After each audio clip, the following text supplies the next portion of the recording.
Elvis Presley, the king of rock and roll, was born on January 8, 1935, in a two-room house in Tupelo, Mississippi.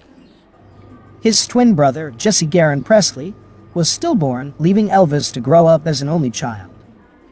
From a young age, he found solace in music, once saying, "I learned how to sing and play guitar in a church and my uncle taught me how to play, but it was my mother who taught me the real important stuff, like how to appreciate life."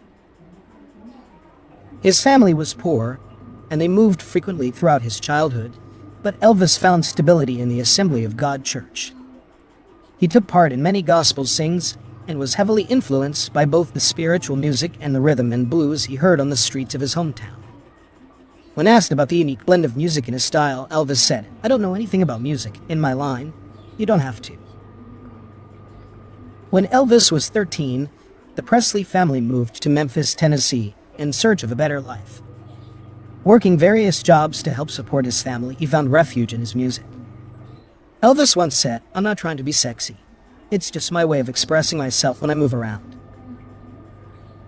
In 1953, Elvis walked into the offices of Sun Records, telling receptionist Marion Keisker that he wanted to record a song. When she asked what kind of singer he was, he responded, "I sing all kinds."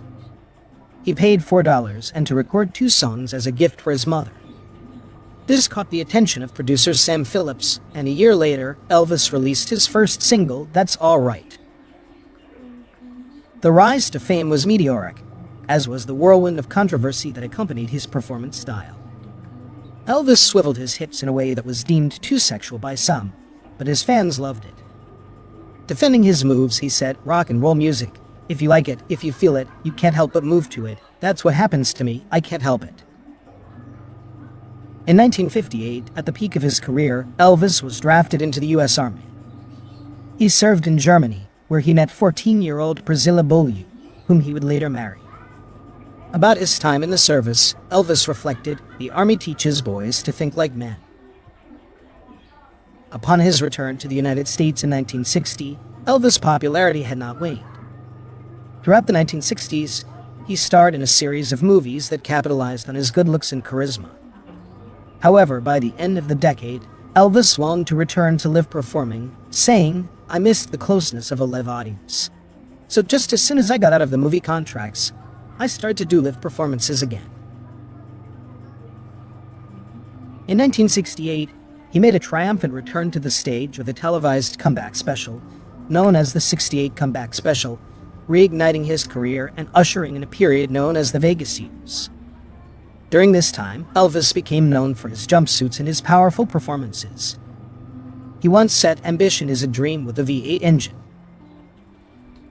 But behind the scenes, Elvis' life was troubled. His marriage to Priscilla ended in divorce in 1973, and he battled addiction to prescription drugs. His health was failing, but he continued to perform.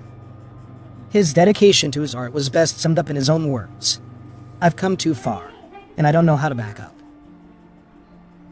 Elvis Presley died on August 16, 1977, at his Graceland mansion in Memphis. His sudden death at the age of 42 shocked the world. Despite his personal struggles, Elvis remained an icon and a pioneer in the music world. His influence on rock and roll is immeasurable.